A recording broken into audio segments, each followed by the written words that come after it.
அனைவருக்கும் என் அன்பின் வணக்கம். நான் உங்கள் நெல்லை அன்புடன் ஆனந்தி. கனல் எழுப்பும் பெருங்காடு தன்முனை கவிதை தொகுப்பு நூலில் அடுத்த கவிஞர் குருசங்கர் கனகராஜன் அவர்கள், சென்னையிலிருந்து.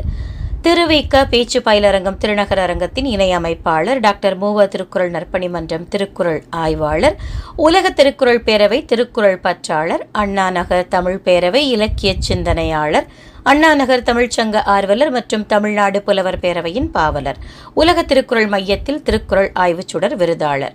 இவருடைய கவிதையிலிருந்து உங்களுக்காக.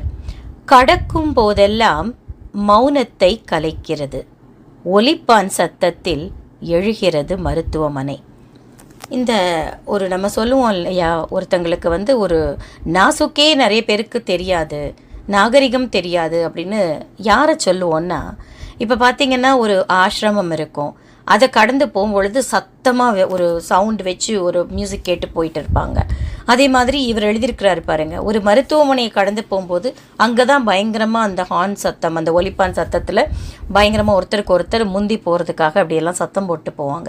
அங்கே எத்தனையோ ஒரு நோயாளிகள் உறங்கி கொண்டிருப்பார்கள், எத்தனையோ ஒரு அறுவை சிகிச்சை நடந்து கொண்டிருக்கலாம், ஒரு சிறு குழந்தைகள் உறங்கி கொண்டிருக்கலாம், அவர்களுக்கெல்லாம் இடைஞ்சலாக இருக்குமே அப்படின்னு யோசிக்கிறதே கிடையாது. அதைத்தான் அவர் ஆதங்க கவிதையாக கொடுத்திருக்கிறார். கவிஞருக்கு வாழ்த்துகள். நன்றி, வணக்கம்.